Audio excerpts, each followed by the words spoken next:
What is going on, guys? Welcome back to the channel, and today we are going to be doing yet another killstreak breakdown, this time taking a look at a 63 Boba Fett killstreak on Kashyyyk.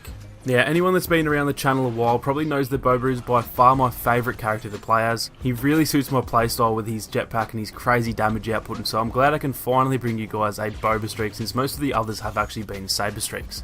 Before we get into it, if you haven't watched the last breakdown, I'd recommend going and checking that one out as well. It was actually a kill streak from one of my good friends in Jedi Jazza, and I'm planning on doing some more subscriber breakdowns as well. However, from now on, I think I'm going to do them a little bit differently. I'm actually planning on doing them on a live stream where you guys can actually give some tips as well, and we can all kind of bounce ideas off each other in the chat. It'll mean that I can do more breakdowns from you guys and then keep the video versions as my own gameplay. So there is a link in the description where you can submit your own kill streaks, and then I'll try and get through as many as I can on the actual live streams, which will probably be once every maybe 2 weeks or something like that. So if that interests you guys, then make sure to turn on those notifications so you don't miss out on the streams, and if you can't make them live, I will keep them all up on the channel under the Killstreak Breakdown playlist, so you can watch them all whenever you'd like.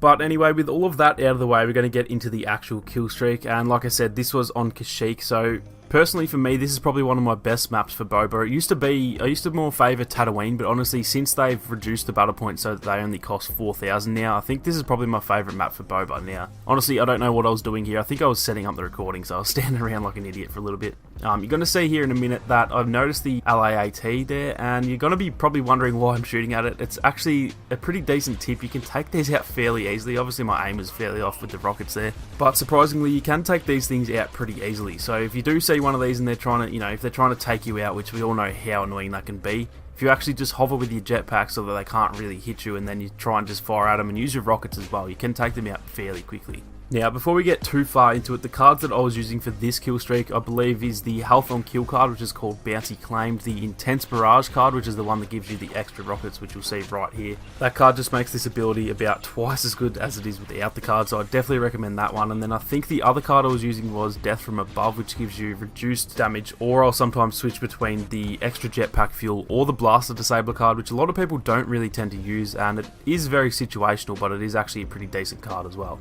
Now, my playstyle with Boba is definitely very aggressive, definitely not as aggressive as those top tier killstreakers, but for your average player, I play super aggressive with him. It's just for me, it's just the funnest way, and it does tend to work fairly well, although it does have its drawbacks as well, because you do get a lot of early deaths, which is it's pretty frustrating, but when you do get a good streak, it definitely feels fun when you're playing aggressively. Now, if I just rewind really quickly, you're going to see that I'm actually firing at this TX-130, and most people are probably going to be saying, don't go after vehicles, but with Boba, these are honestly not too much of a trouble. When I say that, they can still melt you, so you do have to be very careful, but you're going to see later on that I actually take one out from probably 3/4 health, so at the same time, you don't need to be too scared of them. Now, an early mistake that I've made here, if you look at the jetpack right there, it is just constant. I'm not feathering the trigger, and as you can see, I ran out of jetpack fuel. Now, part of it was because I had For the Hunt activated, which means that the jetpack fuel isn't actually going to recover, so it kind of gives you a delusion in that you can use the jetpack because For the Hunt's active. See right now how I'm flying around and the jetpack fuel isn't actually dropping. If you do that when that is low, you're going to feel like you've got unlimited jet fuel, and then it actually turns out that you have none, and you've got to wait for it to reload. So the first tip I'm going to give is that you always need to keep an eye on your jetpack fuel, and if it is low, like see how right now it's run out, if I use For the Hunt right now, it wouldn't recharge, and so you want to try and only use For the Hunt when you actually have a full jetpack, and sometimes you just can't do it. If you're in trouble, then you do need to pull that instead. But whenever you get a chance, you want to let the jetpack be fully charged and then use For the Hunt, otherwise you're not going to get the most out of your jetpack fuel. So if I just rewind that again and go back to where I was actually low on fuel, you can see right here, like I was wanting to use the ability, but rather than actually just using the For the Hunt, I wanted to let it refill, and as you can see, it's still refilling, and once it is full, now I'll pop For the Hunt. And essentially at this point, you've got two sort of jetpack fuel systems, so as you can see, I can still fly over here, but once I do land, you'll notice that I've still got full jetpack fuel. Now, this is a perfect example. I get in a bit of trouble here because the AT-RT knocks me down, and because of what I was just talking about, I've still got full jetpack, which means that I can still get out of there. And then now you can see the jetpack's run out, but For the Hunt has sort of cooled down now. So it's not quite infinite jetpack, but you can see there that I kind of just had 3 uses of a jetpack, when most people aren't going to be able to do that because they sort of waste their jetpack fuel. So it's really all just about jetpack management, as that's obviously Boba's biggest advantage, that he has a jetpack. So hopefully that clip there kind of explained what I was talking about. Now, another little tip about his jetpack: if you keep your eyes on the flames from my jetpack at the moment, you can see that it is sort of flickering, and that's because I'm feathering the trigger, or, you know, tapping the trigger, and that's a good way to keep that jetpack fuel a little bit longer as well. Now, that wasn't the best example because I did have For the Hunt active anyway, so I didn't really need to there, but right here, for example, if you just keep your eyes on the jetpack, right now constant, then it turns off, and then I do a little bit extra and just keep sort of tapping that, and that's going to save you a lot of jetpack fuel. I see a lot of people just holding the trigger down, and if I slow this right down, you can see what I mean exactly. So right now it's on, and then I'm just tapping it, and just you can see that it's on and off, and that's going to save you a lot of jetpack fuel in the long run. Now, straight on to the next tip, you're going to see there that there's the guy highlighted on the right of screen, or just to the right of the crosshair. Then there's actually the guy who's right in the crosshair there, who I didn't actually see at this point. And so I was actually going after this guy who was highlighted, but you're going to see that I actually switched to the other guy first. I flew up high enough to get cover from that guy, took out the dude who was probably more dangerous to me, and then I switched back to the other guy. So that's something else really handy to know for Boba, and honestly that can go for anyone in the game, even just regular classes. If you just assess each situation and figure out which one is going to be more dangerous to you, then you can try and take them out first and then go back to the one who's less of a threat. Now, straight on to the next tip, and that is that you do need to practice a lot with Boba to try and get him, you know, be good at aiming in midair. You can see there I took that guy out while I was flying, and to be honest, I'm not the best at this, but there are times, you know, I've done enough practice with Boba that I can do it every now and then. And so that's something really handy with Boba. If you can get good at flying at the same time as shooting, you're going to be very, very hard to hit, because obviously if you're standing still, you're a pretty easy target, and with Boba's health, that's not going to be very beneficial to you. But if you can fly and shoot at the same time, you are going to be very, very deadly. Now, at this point, you can see that I am pushing up pretty far with Boba, and like I said, that is all just to do with my playstyle. I do play very aggressively. You can see on the minimap that I'm the furthest on the team ahead, so I'm trying to get behind the enemies. You can see here that no one's going to really expect you to come from behind. People don't pay attention to the minimap in this game, so you can pretty much just get behind enemies with that jetpack. And then from there, you're going to get a lot of easy kills, because like I said, no one really expects you to come from behind. And you're going to see here I fly over to the other side. Again, no one really pays attention to that minimap, so once you do get behind them, every now and then someone will check it, but you can see right here, this guy has no idea. Now, that right there is the perfect example of what I meant about my aim. Sometimes it's on point, and most of the time it's pretty trash, so it does take a lot of practice. You could see that I missed a lot of shots on that guy there, but it just comes down to practice. You just need to, you know, even playing around in arcade and just trying to get used to flying and aiming at the same time. Now, the next thing you're going to notice here is that I'm pretty much constantly changing the side of the map. So right now I'm on what you would say the right side of the map, and now I'm going to head back over to the left side. And by doing this, you're going to pretty much avoid, or not completely avoid, but it's going to be a lot harder for people targeting you, or, you know, sometimes if you're doing really well on the right side of the map, then all the enemies are going to push to the left side to try and avoid you. So you are going to pick up a lot more kills doing it this way, as well as, yeah, like I said, if someone is targeting you, then you're going to be a lot harder to find. So yeah, constantly changing sides of the map is definitely something that you should always be trying to do. Now, I'm just going to fast forward through this little bit here. We were pretty much just waiting to push onto that second phase, and so this part is, you know, you don't want to play too aggressively here, because you're nearly, you know, safe for them to push back and you can just regen some health. So all I'm trying to do here is just pick up a couple of easy kills, but not play too aggressively. Now, again, in a second, you're going to see that example of finding who's the most dangerous. So I was shooting at this guy, there's a guy to my left, and I actually decided to take this guy out first because he was more dangerous, and then go back to this guy instead. Again, just like I said before, once you do land those couple of shots on that first guy that you're targeting, once they take a bit of damage, they're usually going to get scared off a little bit, and then usually if there is a more dangerous person, you can kind of focus on them without too much trouble. So like you can see there, I took the guy out who was hanging to my left, and because the other guy was already hurt and he was in cover, he's not going to be much of a threat to me, and then I can just take him out fairly easily afterwards. So that's just another little tip that honestly is probably more focused on, you know, playtime with the character. And like I said, it's not just relating to Boba. You can do that with every single character. For me, for some reason, I tend to do better with Boba. I think because you can use your jetpack and try and, you know, take cover from one of the guys a little quicker than normal. Because usually with other characters, say I'm playing as Han, for example, I might see two guys and then shoot the first guy once and then the second guy once as well, and just, you know, you don't really make a split decision. But with Boba, it seems to be a little bit easier to just use your jetpack, get a bit higher, and sort of throw one of the guys off, take the other guy out, and then go back to the other guy. So that's something just to keep on practicing, get yourself into 2v1 battles, and yeah, essentially you just need to get used to picking who's the more dangerous and then taking them out first. So now we've moved on to this second phase, and this is a little bit of a strange one for Boba because you can do really well in terms of kills, but it can be pretty hard to play the objective on this phase. These juggernauts are a bit of a trouble getting into for Boba. You can't really make the most of the jetpack inside, and obviously you don't have much health. So you can see that I got pushed away by Yoda, and I just instantly went, nah, I'm not going to go in there, and instead I went over here to cut off the spawns, because if you can't play the objective, the next best thing you can do is just cut off the spawns, and that's going to allow your teammates to do it a little bit easier.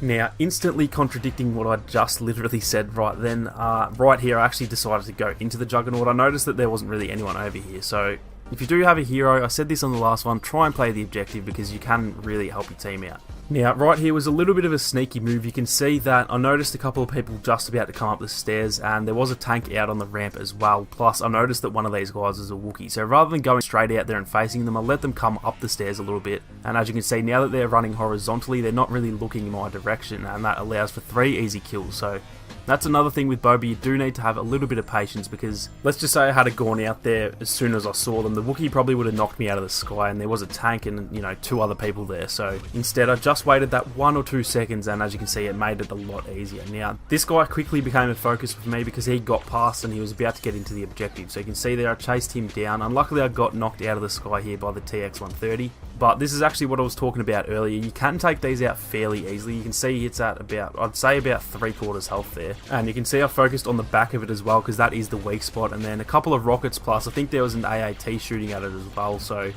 like I said earlier, these things can go down pretty easily. It's pretty hard for it to shoot me out of the sky. And so as you can see, I did get the kill on it, and again, it's something you need to be careful of, but at the same time, it isn't too hard to take those out.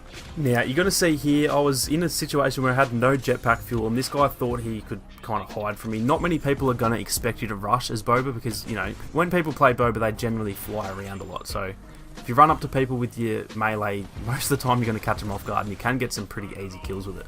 Now, at this point, the other objective that I'd already planted was exploded, so I knew that this one that I'm at was pretty much the only thing we needed to focus on. So rather than me getting in there and having a chance of dying, I thought I'd get out here again and cut off the spawns. Hanging around this sort of, you know, the area with all these crates, this is a really good spot for Boba, because you can make the most of that jetpack and sort of weave in and out of there, and you're going to catch a lot of enemies off guard, and that's going to help your team. And as you can see here, we do actually plant that objective again.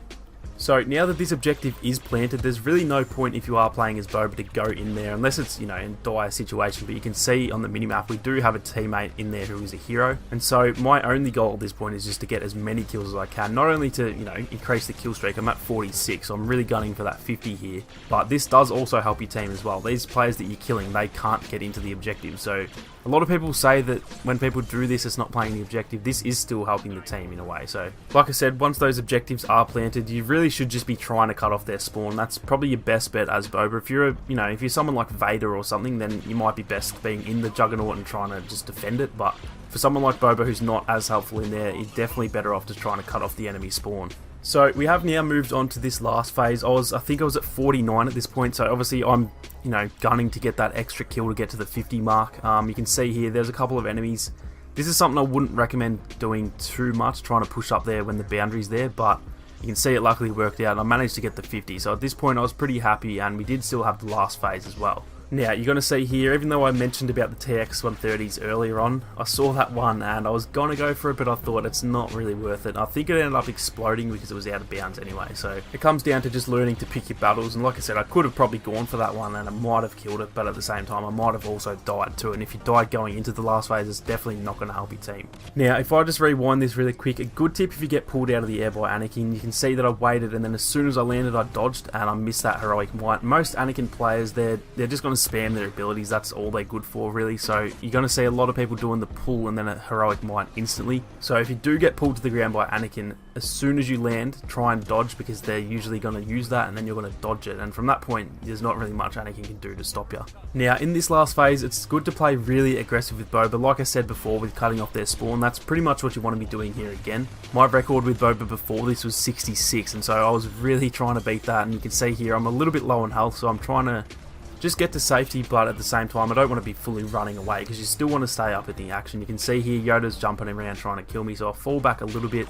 Don't know what that guy was doing in there, but you can see right now I'm at 400 health, so I'm not too bad off, but at the same time I want to try and just get a quick couple of kills and and regen that health without getting myself into too much trouble. Now you can see that guy was highlighted there, and you definitely want to make the most of that for the hunt ability, and the same with the rockets. You can see here I use the rockets to my advantage. You definitely want to make the most of those abilities on this last phase because it's a little bit more close quarters than, you know, the first two phases. Those rockets are really deadly, and because of all the cover, you can see here using the for the hunt, it really just helps reveal those enemies. So combining all those abilities, and then obviously his blast is beastly as well, and just making the most of that jetpack, combining all of that is going to really help you out. Now this was a pretty stupid decision. I ran out of jetpack fuel and I was obviously not in the best situation. I honestly don't know how I survived right here.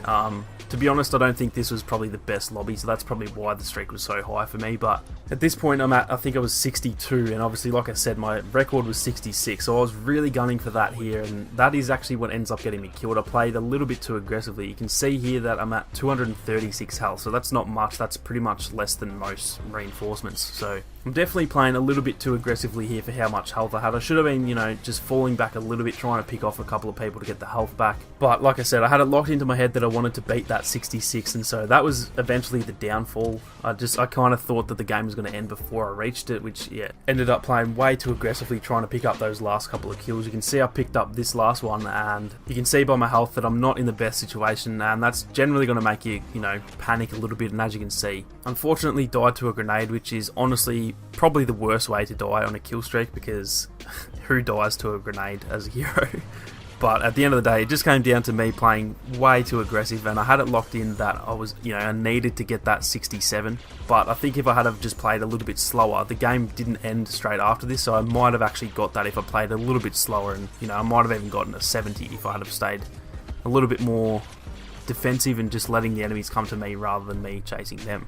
But anyway guys, that is going to do it for this one. Overall, I was pretty damn happy with the kill streak, even though I just missed out on my PB. But at the same time, watching this back, it didn't look like the greatest lobby either, because I was never really challenged too much. A lot of, you know, oblivious players and stuff like that. But overall, I was still very happy with the game. Boba is definitely a really hard character to get used to, so hopefully this video does help some of you guys out. Like I said, I love playing him, and so I'm sure there'll be a lot more Boba streaks to break down in the future if you guys are interested in some more Boba streaks. If you did enjoy this one guys, then make sure to leave a like down below to help support the channel. Not only does it help the channel, but it does also show me that you guys do want to see more of these kill streak breakdowns in the future. If you are new to the channel, then feel free to subscribe and turn on your notifications so you don't miss out on any more Battlefront 2 videos or live streams. Thank you all so much for watching. You guys have a great day, and I'll catch you all in the next one.